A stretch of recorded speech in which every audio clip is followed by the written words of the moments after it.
नमस्कार। अभी हम लोग बिहार की राजधानी पटना के ऐतिहासिक गांधी मैदान पे खड़े हैं। जैसा कि एनडीए सरकार बीते 25 सालों पे बिहार के तख्त पे राज कर रही है, उसने वादा किया है कि हम लोग अभी तक 2005 से लेकर 2025 तक बिहार के लोगों को 50 लाख नौकरियां दे चुके हैं। एक दिन पहले एनडीए सरकार और नीतीश सरकार का ट्वीट आता है कि हम अगले 5 साल के कार्यकाल में 2025 से 2030 के बीच में 1 लाख रोजगार देने का काम करेंगे, जिनमें कुछ सरकारी नौकरी होगी तथा उनमें कुछ अन्य रोजगार भी सम्मिलित होंगे। तथा साथ ही उन्होंने ये भी संबोधन किया है कि बिहार के हर घर में एक रोजगार की जिम्मेदारी होगी। आइए इसी मुद्दे पे हम लोगों से बात करते हैं, जानते हैं आखिर इस विषय पे उनका क्या कहना है, उनका क्या मानसिकता है। क्या नाम हुआ सर? मेरा नाम शुभम। शुभम जी, कहाँ से हैं आप? मैं बक्सर बिहार से। आप बक्सर से हैं। तो नीतीश कुमार जी ने कहा है कि हमारे कार्यकाल में बिहार के लोगों को 2005 से 2025 तक 50 लाख रोजगार नौकरियां दी गई हैं। क्या ये बात सही है ज़मीनी स्तर पे या नहीं? ज़मीनी स्तर पर तो अभी नहीं कहा, क्योंकि इससे पहले एक डेटा का ही हवाला देकर प्रशांत किशोर ने एक स्टेटमेंट दिया था कि अभी तक के आज़ादी के बाद से लेके नहीं, प्रशांत किशोर ने किया था कि अभी आज़ादी से लेके अभी तक 25 लाख, बट वो उन्होंने सिर्फ सरकारी नौकरियों के लिए ही नहीं कहा, वो कुछ उन्होंने प्राइवेट सेक्टर में कहा था। लेकिन नीतीश कुमार का जो ये रोजगार सृजन का बात करें तो प्राइवेट सेक्टर में बिहार में देखा जाए खासतौर पर जितने भी मिले हैं सब पुरानी सब बंद हो चुकी है। तो प्राइवेट सेक्टर में जो IT सेक्टर फील्ड है जो आज ग्रो कर रहा है उसमें पढ़े लिखे लोग ही जा पा रहे हैं। लेकिन अगर धरातल पर देखा जाए तो मुझे लगता है कि प्राइवेट सेक्टर में अभी बिहार उतना डेवलप हुआ है और लोग यहाँ पर जॉब कर रहे हैं। गवर्नमेंट सेक्टर है, हर साल बहाली निकलती है और ऐसा देखा जाए तो हर स्टेट के कंपेरिजन में मैंने ऑब्जर्व किया है कि बिहार में बहाली ज़्यादा है और नौकरियाँ जो है वो रेगुलर मिल रही है। अच्छा, एनडीए सरकार द्वारा एक ट्वीट किया गया है जिसमें उन लोगों ने कहा है कि 2025 से 2030 के पंचवर्षीय कार्यकाल में हम 1 करोड़ रोजगार देने का काम करेंगे, जिनमें सरकारी या फिर अन्य रोजगार भी सम्मिलित होंगे और साथ ही बिहार के हर परिवार में से हर एक व्यक्ति को कोई ना कोई व्यक्ति को रोजगार उसको मिलेगा। इस पर जाएगा ऐसा हो सकता है क्योंकि 7 निश्चय योजना जो पार्ट 1 और पार्ट 2 नीतीश कुमार का है, इसके अंतर्गत मुख्यमंत्री कौशल योजना जो चलाया जा रहा है, इसमें छात्रों को मैट्रिक और इंटरमीडिएट जो कंप्लीट करते हैं उन छात्रों को स्किल नॉलेज दी जा रही है। इसमें कंप्यूटर, इंग्लिश और सॉफ्ट स्किल के अलावा और भी बहुत सारी स्किल है IT सेक्टर में या फिर नॉर्मली हर फील्ड में, जो कि लोग स्किल के माध्यम से इस माध्यम से हो सकता है कि वो रोजगार सृजन की बात कर रहे हैं। उन्होंने ये भी कहा है कि जननायक कर्पूरी ठाकुर के नाम से हम बिहार में कई कौशल महाविद्यालय भी बनवाएंगे, जिससे बिहार के युवा अपनी कौशल बौद्धिक क्षमता को सुधार सके और अन्य फील्ड अन्य क्षेत्रों में रोजगार का सृजन कर सके। अच्छी शुरुआत होगी क्योंकि AI के ज़माने में और जो जिस तरह से IT सेक्टर ग्रो कर रहा है तो भविष्य तो इसी का है।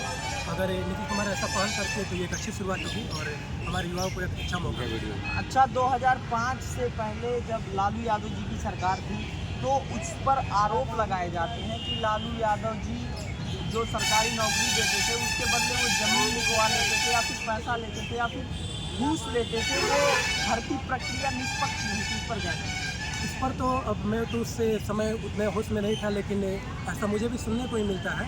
और लेकिन उस समय जो लोग इस चीज़ को भली भांति इस दौर से गुजरे होंगे उन लोगों को इसके बारे में ज़्यादा बेहतर पता होगा। लेकिन मैंने भी ऐसा सुना है कि उस समय ऐसा होता था कि ज़मीन के बदले नौकरी, रेलवे में ऐसा आरोप लगा है कि रेलवे की नौकरी के बदले में उन्होंने ज़मीन बहुत लोगों से लिया है। क्या ऐसा एनडीए सरकार में भी होता है? अभी तो एनडीए सरकार में ऐसा नहीं है, लेकिन यहाँ पर एग्ज़ाम में पारदर्शिता नहीं है। जैसे BPSC में लगातार जो भी एग्ज़ाम हुई 1-2 तो पिछले एग्ज़ाम में पेपर लीक का हो गया या फिर जो सेंटर में एक पेपर लीक हो गया। इस तरह से लोगों ने, छात्रों ने बहुत सारा, यहाँ पर भी गांधी मैदान से भी प्रशांत किशोर के द्वारा आंदोलन किया गया था, लेकिन ऐसा कोई सुनवाई नहीं हुआ। जनरली फिर उस आरोप को सिरे से खारिज करके सरकार ने अपना आगे कदम। अगर कुछ लोग कह रहे हैं अगर RJD भी दावा कर रहा है हमारा सरकार आएगा तो हम भी रोजगार देंगे। उसी में से कुछ लोगों का कहना है वो आएंगे सिर्फ घोटालाबाज करेंगे। को 20 साल दिए, हमको 20 महीने देकर दीजिए तो हम आपको रोजगार देंगे। वो इस बेस पे कह रहे हैं कि जब बीच में नीतीश कुमार के साथ जब RJD का शासन था तो उस दौरान जितने भी BPSC शिक्षक की बहाली निकली थी तो इस बेस पे वो कह रहे हैं कि मेरे सरकार के रहते शिक्षक की बहाली निकली और बहुत बड़े पैमाने पर इसी गांधी मैदान से लोगों को रोजगार और सर्टिफिकेट वितरण ज्वाइनिंग लेटर दिया गया। इस बेस पे वो कह रहे हैं, लेकिन ऐसा होगा कि नहीं होगा, लोग इसलिए संदेह में है कि जब ये सरकार थी उस समय ऐसा कुछ हुआ नहीं, और जो भी पुराने मिले थे और जो भी रोजगार के अवसर थे वो सब ठप पड़ गए।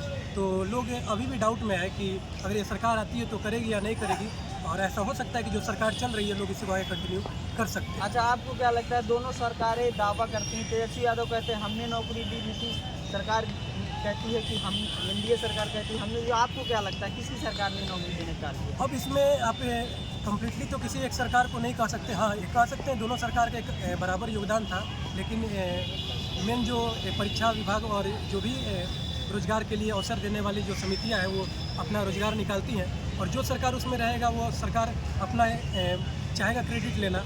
तो ऐसा सियोरिटी नहीं कह सकते हैं कि कौन सरकार किस सरकार के रहते हुए है, लेकिन अब नीतीश कुमार जब उस समय मुख्यमंत्री थे तो ज़्यादा तो उन्हीं के ऊपर है। अच्छा, अगर हम 90 के दशक में जाएँ तो क्या उस टाइम भी ऐसी बहालियाँ आता था? अच्छा, 90 के दशक में जाएँ तो जैसे आज बहालियाँ आ रही हैं या सरकारें दावा कर रही हैं कि हम छात्रों के लिए ये कर रहे हैं, रोजगार देने का काम कर रहे हैं, भिन्न भिन्न सेक्टर में उनके लिए संसाधन उपस्थित करा रहे हैं ताकि वो नई चीज़ें सीख सके, नए क्षेत्रों में जा सके, तरक्की कर सके, तो क्या पहले भी ऐसा होता था? पहले ऐसा नहीं था, क्योंकि पहले जो सेक्टर था, जितने क्षेत्र में आज काम हो रहा है, जितने क्षेत्र में आज रोजगार के अवसर है, वैसे नहीं थे। पहले लिमिटेड जो सेक्टर थे उसी में लोग नौकरी करते थे और रेगुलर बहाली नहीं थी। जैसे मैं भी प्रीवियस अगर पेपर लगाता हूँ बीपीएससी का, तो लगातार देखता हूँ कि पिछले जितना भी एग्जाम हुआ उसमें बहुत ईयर का गैपिंग कर करके प्रीवियस सेट दिया गया है, तो इसका मतलब कि बीच में एग्जाम बहुत बार नहीं हुए। लेकिन एनडीए सरकार में तो हर साल बीपीएससी के एग्जाम अभी हाल फिलहाल में लगातार जो मैं देख रहा हूँ तो वो कंटिन्यू वैकेंसी आ रही है और लोग रोजगार भी मिल ही रहा है, तो सरकारी नौकरी मिल रही है और प्राइवेट में भी लोग काम। अच्छा, 35% आरक्षण नीतीश सरकार ने महिलाओं के लिए किया, इस पर आप क्या कहते हैं? ये एक अच्छा शुरुआत है, महिलाओं को आगे बढ़ावा दिया जाना चाहिए, महिला सशक्तिकरण की बात होनी चाहिए। प्रधानमंत्री माननीय नरेंद्र मोदी का भी बेटी बचाओ बेटी पढ़ाओ एक जो नाम है, इस चीज़ पर सरकार का एक पहल अच्छा शुरुआत है महिलाओं को, क्योंकि पहले का समय था कि लड़कियों को ज़्यादा शिक्षा में आगे नहीं बढ़ाया जाता। आज के समय में लड़कियों को पढ़ाया जा रहा है, और मुख्यमंत्री का जो कन्या जो योजना है उसमें इंटर पास करने पर 25,000, ग्रेजुएशन करने पर 50,000, ये सब अच्छी शुरुआत है। साइकिल योजना जिससे गांव से लड़कियां निकलकर शहर में पढ़ाई शुरू करने लगी, तो ये सब अच्छी पहल है, एक अच्छी शुरुआत है महिलाओं के उत्थान की। मतलब नीतीश सरकार ने शिक्षा के क्षेत्र में किया है योगदान या फिर नहीं, आप अपने अनुभव? नहीं किया है, और बहुत ऐसा प्रयास किया है कि गांव के लोग कुछ बेहतर हुए हैं। और अभी जो हाल ही में जो जितने भी शिक्षक बहालियाँ निकली हैं इसमें अच्छे पढ़े लिखे बहुत अच्छे गुणी शिक्षक लोग बहाल हुए हैं, और केवल बिहारी नहीं अदर स्टेट के भी जो कि इंग्लिश मीडियम स्कूल में पढ़ाए हुए वहाँ के अनुभवी शिक्षक भी इसमें बहाल हुए। तो अभी तो प्रयास अच्छा है, धीरे धीरे कुछ समय लगेगा, लेकिन ऐसा नहीं कहें कि सुधार नहीं है, बहुत सारा सुधार है।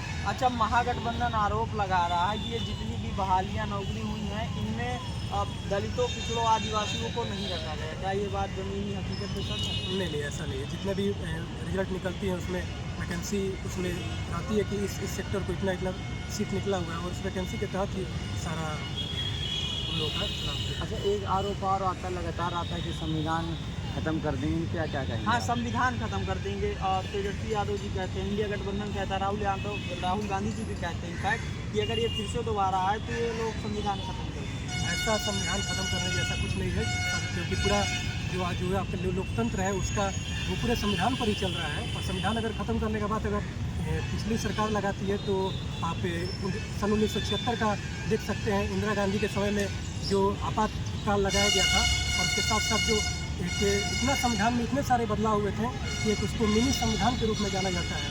तो जो संविधान पिछले सरकार जो इतिहास में इतना चीज़ें बदल चुकी है, और आज अगर कुछ केवल उनके अकॉर्डिंग अगर चीज़ें नहीं हो रही है और वे ऐसा आरोप लगाते रहे कि संविधान खतरे में, तो ऐसा कुछ खतरे में नहीं, खतरा में जब होना तो वो हो चुका है और इतिहास उसका गवाह है। क्यों बोल रहे हैं ऐसा? बोलो। ऐसा बोल क्यों रहे हैं? ऐसा बोल रहे हैं क्योंकि उनको लगता है ऐसा कि अगर कुछ उनके पास मुद्दा नहीं है, अगर देख रहे हैं कि किस मुद्दे पे हम चुनाव लड़े, तो संविधान को हाथ में लेकर ऐसा हो सकता है कि वो एक मुद्दा बनाने का प्रयास कर रहे हैं। क्या इसका फायदा मिलेगा उनको? क्या इसका चुनाव में फायदा मिलेगा? श्योर मिलेगा, क्योंकि जहाँ पर थोड़ा सा यहाँ बिहार में आप देखते हैं कि शिक्षा कितना है, साक्षरता कितना है, इस परसेंट के रूप में आप समझ सकते हैं कि लोग जहाँ अवेयरनेस कम है वहाँ पर हो सकता है कि वोट बैंक के रूप में उनको फ़ायदा मिल जाए। अच्छा, क्या लगता है आपको 2025 में किसकी सरकार आने वाली है? अभी तो श्योर नहीं कह सकते हैं, लेकिन जिस तरह से एक विकल्प मिला है प्रशांत किशोर के रूप में, और आरजेडी और भाजपा और जदयू का जो है, इसमें ऐसा हो सकता है कि अगर कंप्लीट तौर पर प्रशांत किशोर अगर केवल वोट अगर काट रहे हैं कुछ सीटों से, तो अगर नीतीश कुमार को नुकसान पहुंच रहा है, क्योंकि जो लोग नाराज़ होंगे वो श्योर है प्रशांत किशोर की तरफ अपना रुख मोड़ेंगे, तो ऐसा हो सकता है कि आरजेडी की तरफ झुकाव है कि चुनाव वो जीत सकते हैं, आरजेडी की सरकार बन सकती है, ऐसा है। अच्छा, इंफ्रास्ट्रक्चर, हेल्थ, शिक्षा व्यवस्था या फिर जो अन्य बुनियादी सुविधाएं हैं, इस पर एनडीए सरकार ने काम किया या नहीं? काम उस जगह पे हुआ है जो ऑलरेडी सिटी के रूप में डेवलप है, लेकिन जो डेवलपिंग नगर परिषद वाले जो एरिया है या ब्लॉक स्तर पे उतने अच्छे स्तर पर काम नहीं हुआ है, क्योंकि मैं बक्सर से भी बिलोंग करता हूँ। वहाँ पर भी हमेशा अस्पताल की व्यवस्थाओं को लेकर आंदोलन होता रहा है, सड़क की व्यवस्था को लेकर आंदोलन होता रहा है। कंप्लीट जो सड़क का काम है वो एक बार बनता है, फिर सीवरेज की वजह से उसको तोड़ा जाता है। तो पिछले 5 साल में मैं यही देखा हूँ कि 2 बार 3 बार सड़कों को तोड़ा गया और सीवरेज का काम किया गया है। नहीं, नीतीश कुमार जी कहते हैं हमने गांव-गांव तक बिजली पहुंचाई, और कहते हैं जब हमको बिहार मिला था तो बिहार गड्ढों पे था, हमने उस गड्ढे की नींव भरने का काम किया है बिहार की जनता के लिए। बेशक उन्होंने काम किया है, और 7 निश्चय योजना जो है इसके अंतर्गत ही, नली गली योजना, इन सब के अंतर्गत बहुत सारा काम हुआ है। लेकिन अभी भी आप अगर गाँव में दूर दराज चले जाए तो कुछ गाँव ऐसे लगते हैं कि आप लगते हैं इतिहास के पहले के भारत में घूम रहे हैं। तो आपको लगता है कि एनडीए को एक बार और मौका देना चाहिए? दिया जा सकता है एक अच्छा, क्योंकि लोग देख रहे हैं कि जिस तरह से अगर चल रहा है, अगर डेवलप कर रहे हैं, और अभी तक जो भी सरकार नीतीश कुमार की रही है वो कंप्लीट कभी आरजेडी कभी बीजेपी के साथ रही है। अगर एक बार 5 साल कंप्लीट बीजेपी के साथ मिलकर सरकार बन चलाए तो हो सकता है कि कुछ और बेहतर तेज़ी से विकास हो, क्योंकि डबल इंजन की सरकार रही जाएगी। एक सवाल और है आपसे। लोग कहते हैं कि 1990 के टाइम जंगल राज था, वो क्या होता था जंगल राज? हाँ, जंगल राज कई बार, जंगल राज आखिर है क्या है? लोग ऐसा क्यों सब जंगल राज मतलब क्या था? डेवलपमेंट नहीं था इसलिए जंगल राज कहते थे, या फिर बहुत सारे जानवर सड़कों पे घूमते थे इसलिए? जंगल राज आखिर है क्या, उसको परिभाषित? मेरा तो शायद जन्म 1996-97 के बाद ही हुआ है, तो इसके बारे में मैं ज़्यादा नहीं, लेकिन ऐसा मतलब मुझे भी सुनने को मिला है कि जंगल राज में ऐसा था कि स्थितियाँ शाम होते ही लड़कियाँ घर से बाहर नहीं निकल सकती थी, अपहरण कर लिया जाता था, और बहुत सारी ऐसी घटनाएं मिली हैं, दिन दहाड़े किसी की हत्या, और जाति विवाद पे बहुत सारे नरसंहार होता था। ऐसा बहुत सारे वेब सीरीज में भी जो आया है उसमें देखने को मिला, कि इस वजह से मैं कह सकता हूँ। आजकल महिलाएं सुरक्षित, आप भी देख रहे हैं न्यूज़, कई सारी महिलाएं एक्सरसाइज कर रही हैं, विभिन्न क्षेत्रों में जाके कंट्रीब्यूट कर रही हैं, इस पर क्या है? इसमें यही हुआ है कि नीतीश कुमार की जो भी योजनाएं आई हैं, और इस तरह से क्या है कि लड़कियों का आत्मविश्वास बढ़ा है, और वो खुलकर अपने आप को प्रेजेंट कर पा रही हैं, हर क्षेत्र में अपने आप को बहाल कर पा रही हैं, देख पा रही हैं। और आज जितना भी आप रिजल्ट देखिएगा, चाहे परीक्षा समिति का रिजल्ट हो या फिर नौकरी का रिजल्ट हो, वहाँ पर टॉपर मैक्सिमम गर्ल्स ही अपना जगह बना पा रहे हैं।